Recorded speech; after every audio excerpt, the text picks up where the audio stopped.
We already started it. Unlike the pre 9/11, like pre 9/11, we didn't have the same level of mass surveillance over Muslims and concentration camps for Muslims specifically, but we do have it already for South Americans.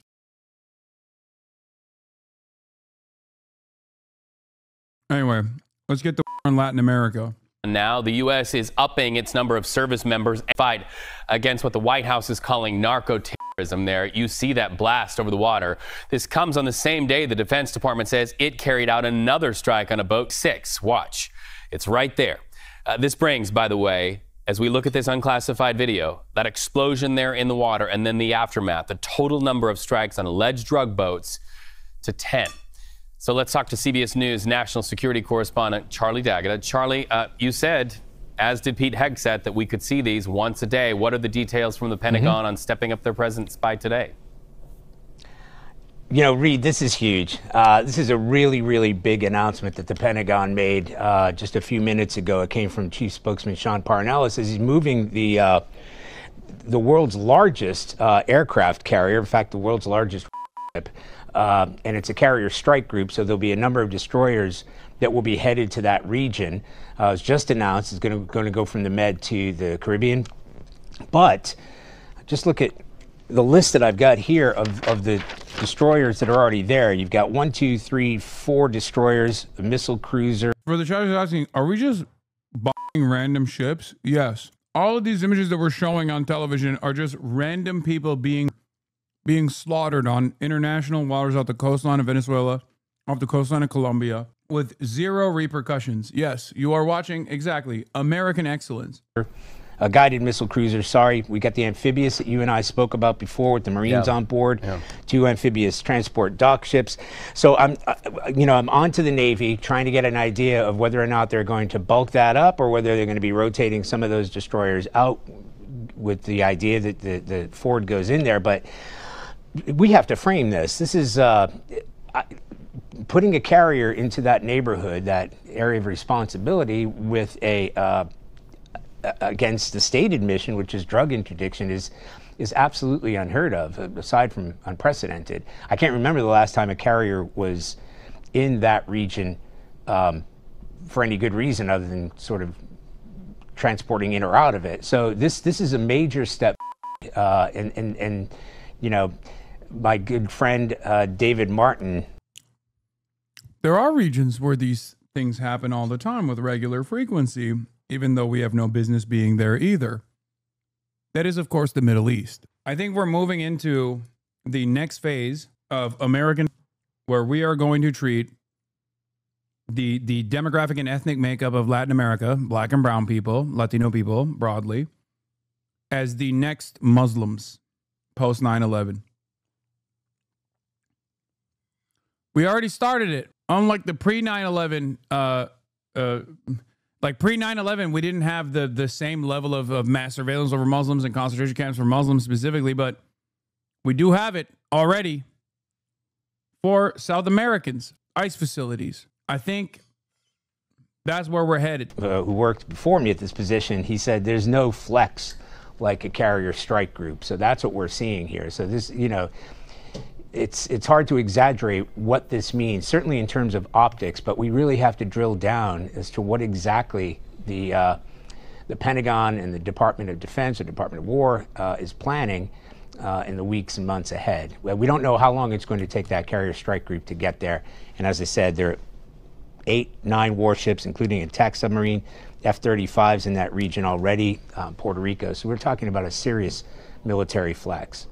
Serious military flex, an epic firepower potential there, Charlie. And oh, epic. That's even an understatement. I'm thinking of Lilia Luciano's recent interview with the top guy in Colombia, who says that this is a violation of international law. Also thinking about statements coming out of Venezuela. Do you feel like that flex is to send a direct message to people that Donald Trump calls bad guys?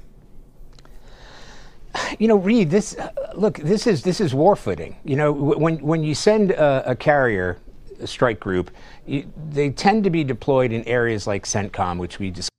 Again, This is, and Bosberry's or NBC's NASDAQ correspondent is right. U.S. at least posturing for land attacks on Venezuela as Navy moves assets into the region.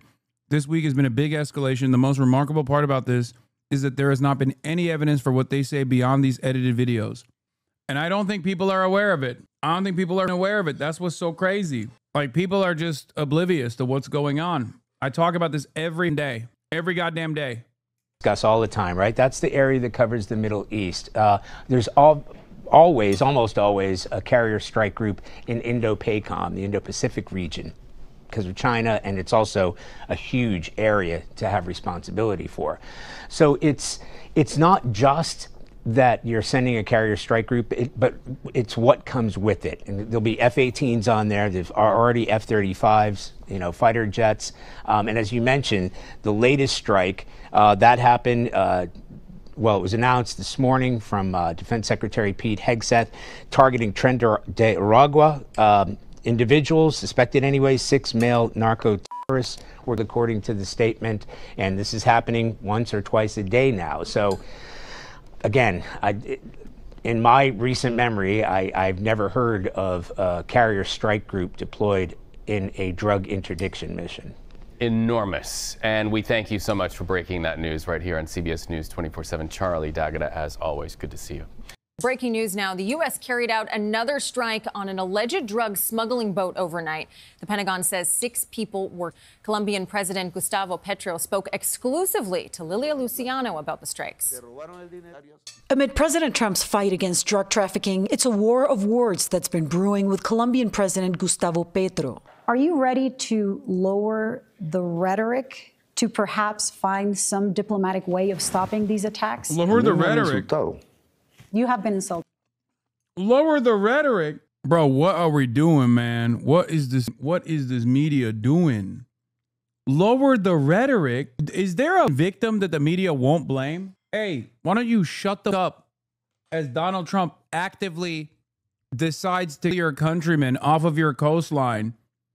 You feel like you have a share of responsibility here? That's amazing. Barry Weiss ownership over CBS. Petro's obviously very anti-Israel. Donald Trump is punishing. Colombia is a drug den. President Trump has blamed Petro for failing to rein in cartels. The Drug Enforcement Administration says about 90% of cocaine that reaches the U.S. comes from Colombia. You got a lousy leader over there right now, bad guy, a thug, but they make cocaine at levels that we've never seen before. In the past 2 months, the U.S. has conducted at least 9 military strikes, some of them off the coast of Colombia. Does the U.S. tell you? Ni siquiera sabemos dónde. You don't know where it happened.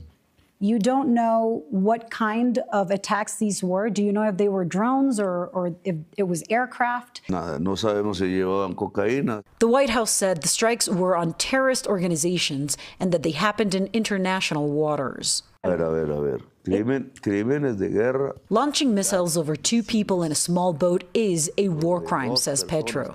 37 people have been so far in the operations. You don't call them traffickers, the people who are being targeted. You call them workers of trafficking. Matar los obreros de la empresa es fácil. The workers of the business is easy, Petro says, but if you want efficiency, you have to capture the bosses of the business, and he says also major shipments, not smaller boats. This week, President Trump said his war on drugs could soon move from water to land. On Thursday, 2 long-range B-1 bombers flew near Venezuela. Ojalá no. Petro says, Bro, are you insane? Hasan Piker, The Apocalypse, full documentary by BJ Investigates. Why the would I watch a video that's premiering on me? We've moved on, 9 months sub, by the way. We've moved on from videos like hate farm videos and drama slop that comes out, and then dumb chatters come in here and they're like, you have to watch this, to brother, they're premiering it. Take a week off. He hopes it won't cross Colombian borders, warning that it could generate more violence. It advises President Trump, Así que lo mejor es hablar. It's best to dialogue instead. President Trump has also threatened to halt aid to Colombia. On that, That channel is a video about how Kanye was right about the media. At first, I thought I was being a little too ruthless with the week off. Now I feel like I've saved him from being permanently banned. President Petro told me he thinks his government can make do. President Trump has also threatened tariffs. Petro says he's not losing sleep over it, but the U.S. is Colombia's largest trading partner. I've heard from many Colombians in the business sector who are. Kelly? Very timely on that conversation, Lilia. Thank you.